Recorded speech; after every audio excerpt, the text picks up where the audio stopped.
Picture the Sonoran Desert in the dead of August. The temperature is 110 degrees in the shade, but there is no shade. The heat radiates off the jagged limestone with enough kinetic force to warp the horizon. The air is so devoid of moisture that it sucks the sweat from your skin before it can even form, leaving a crust of white salt across your uniform.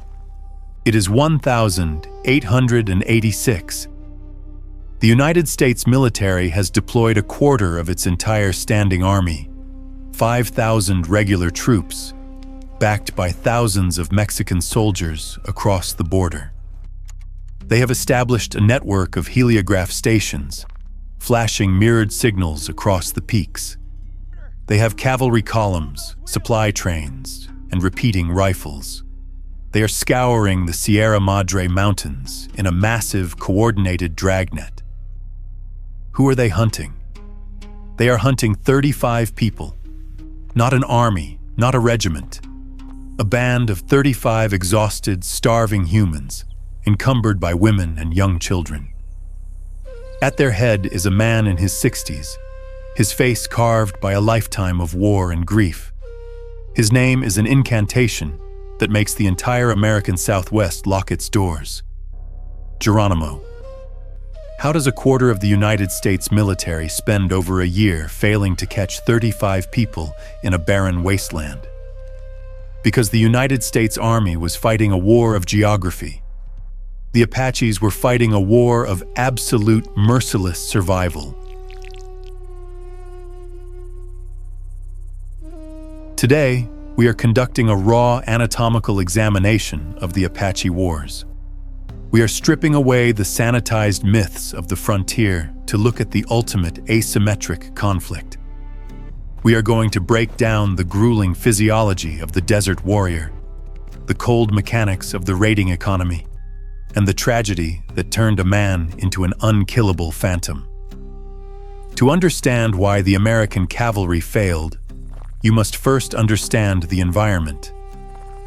The Sonoran and Chihuahuan deserts are not empty sand dunes. They are hostile, vertical labyrinths of razor-sharp agave, deep canyons, and venomous brush.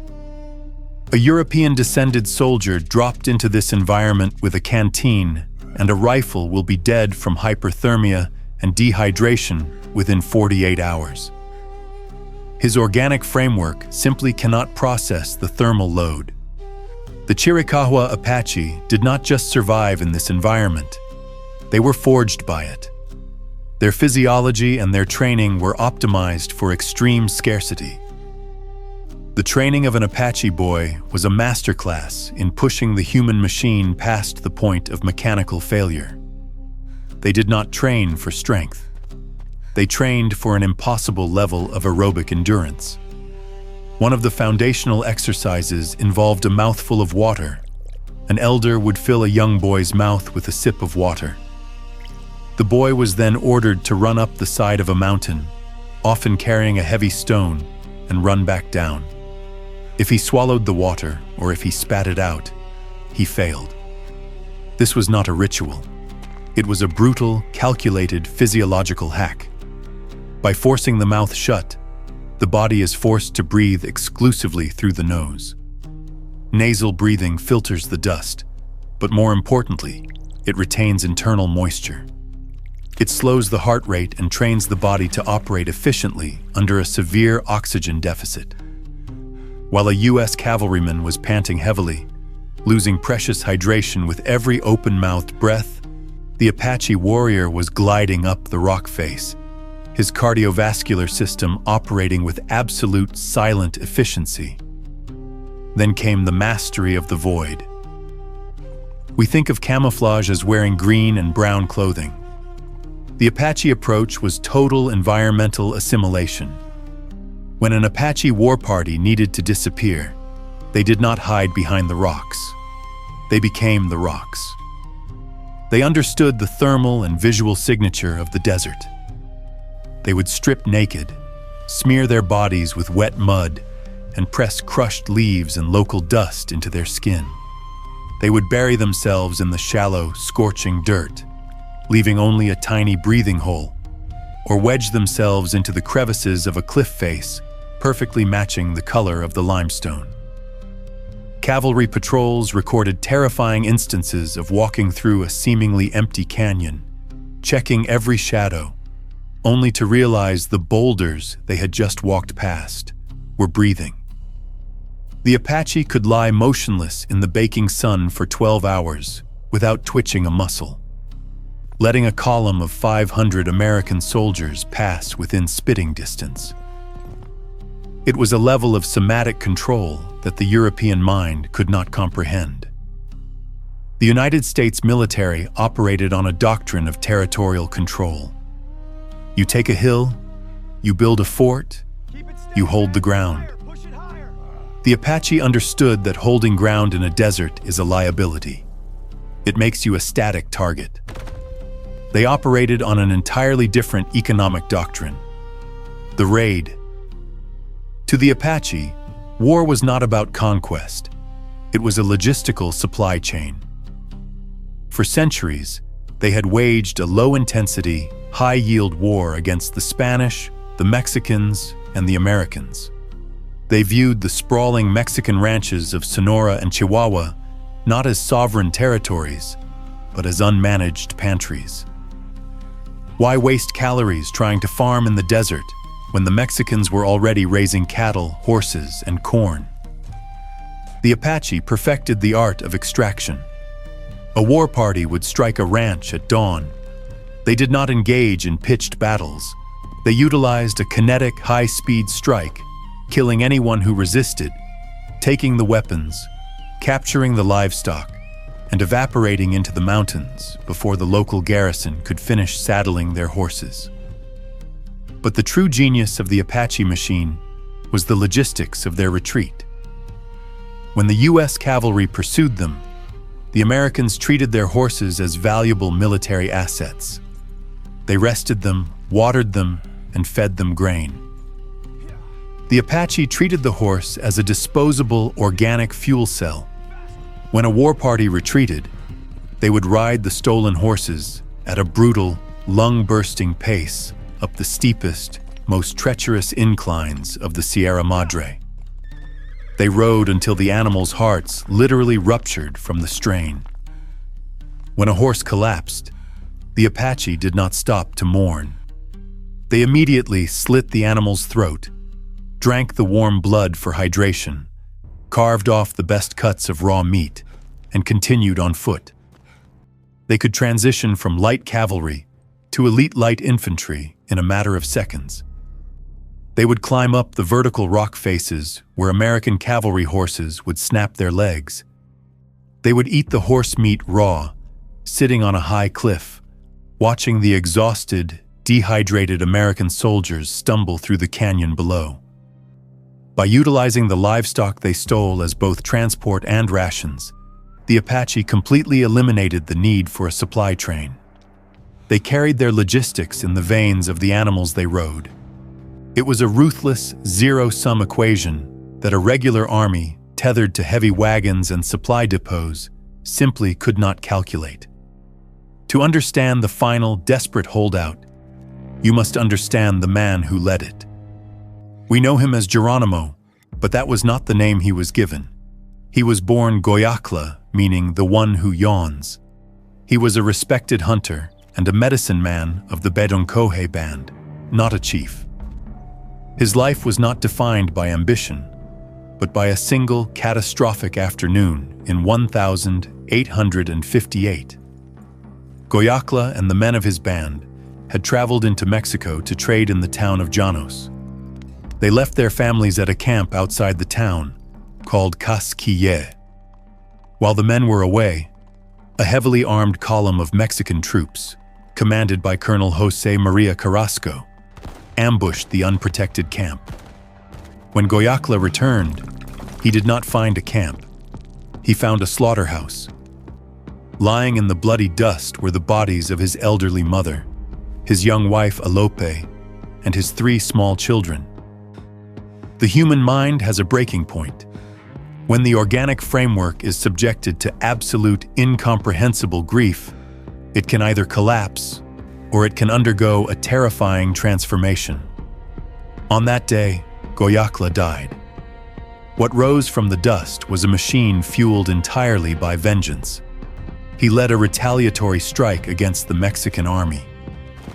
During the battle, he fought with such suicidal berserker rage, ignoring the volley of bullets, charging directly into the Mexican lines with only a knife, that the terrified Mexican soldiers began praying to Saint Jerome.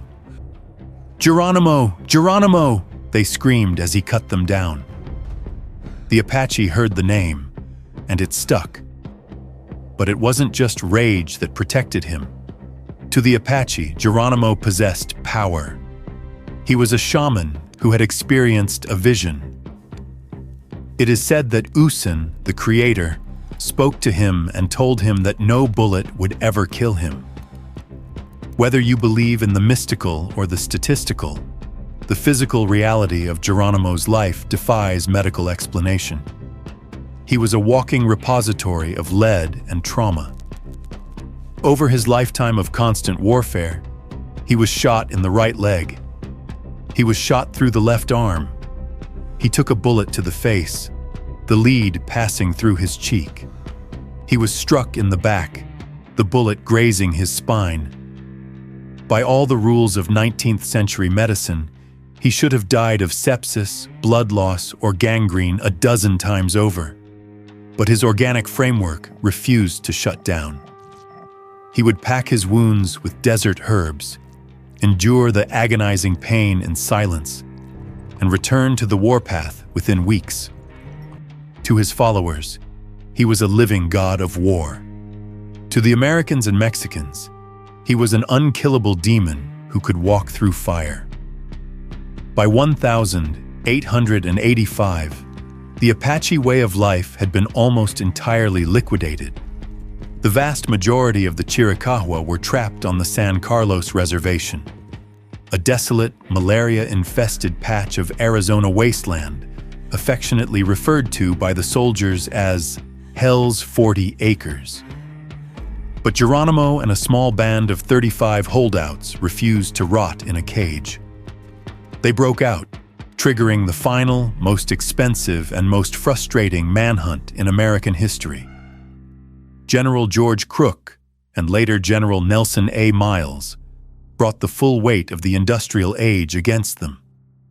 Miles deployed 5,000 soldiers. He set up 30 heliograph stations on the peaks of the mountains, using mirrors to flash Morse code across the desert at the speed of light. The Americans were trying to catch a ghost with a telegraph. The 35 Apaches were outnumbered roughly 140 to 1. Yet for over a year, Geronimo's band carved a path of devastation across the border. They would ride 70 miles a day without resting. They would strike a settlement, secure ammunition, and vanish into the Sierra Madre. The American cavalry columns were breaking down. Horses were dying of thirst. Men were dropping from heat stroke, going mad from the blinding sun and the constant paranoid fear of an ambush. The U.S. Army was spending millions of dollars, wearing out thousands of boots, and finding nothing but the ashes of Apache campfires. General Crook finally realized a cold truth. No white man would ever catch an Apache in the Sierra Madre. The biology was incompatible. The only weapon that could find an Apache was another Apache. The U.S. military began heavily recruiting Apache scouts, men from other bands, or even former Chiricahua, who knew the trails, knew the water holes, and understood the psychology of the prey. They put these scouts at the front of the columns. This was the fatal blow. It was not the American rifles that broke Geronimo. It was the betrayal. The scouts relentlessly tracked Geronimo's band deep into the jagged heart of the Mexican mountains. The 35 holdouts were pushed past the limits of human endurance. They had no sleep. Their clothes were in rags. They were out of ammunition, surviving on roots and the sparse water found in the crevices of the rocks. In September 1886, at Skeleton Canyon in Arizona, the machine finally stopped. Geronimo looked at the exhausted, starving faces of the women and children who had followed him into hell. He saw that the United States military would literally pour endless men and endless money into the desert until they were dead. The demographic calculus had reached zero. He walked into the American camp and surrendered his rifle. The surrender of Geronimo marked the end of the Indian Wars in the United States. It was the final gasp of free indigenous resistance on the continent. But there was no honor in the aftermath. Despite promises that they would be returned to their homeland after a brief imprisonment, Geronimo and his people, including the scouts who had helped the Americans track him, were loaded onto sweltering train cars and shipped to prisons in Florida, Alabama, and eventually Oklahoma. The desert ghosts were locked in a humid, alien world. Stripped of the arid air and the high mountains, their immune systems collapsed. Dozens of them died of tuberculosis and depression within the first few years. Geronimo lived for another 23 years as a prisoner of war. The United States government paraded him at the World's Fair, a captive tiger exhibited for the amusement of the society that had destroyed his world. But he never broke. He died in 1909 in a hospital bed in Oklahoma, far from the red rocks of the Sonoran Desert. We read history as a story of technological triumph. We look at the railroads and the telegraphs and believe that the modern world won because it was superior. But if you strip away the machinery and look at the raw, organic reality of the Apache Wars, a darker truth emerges. The United States military did not outfight the Apache. They did not outthink them. They simply had more meat to throw into the grinder. The 35 ghosts of the Sierra Madre proved that a human being, stripped to the absolute essentials, powered by grief and forged by the desert, is the most terrifying weapon on Earth. They held an empire at bay not with industry, but with the sheer, unbreakable capacity to endure. The frontier was not tamed by courage, it was suffocated by numbers.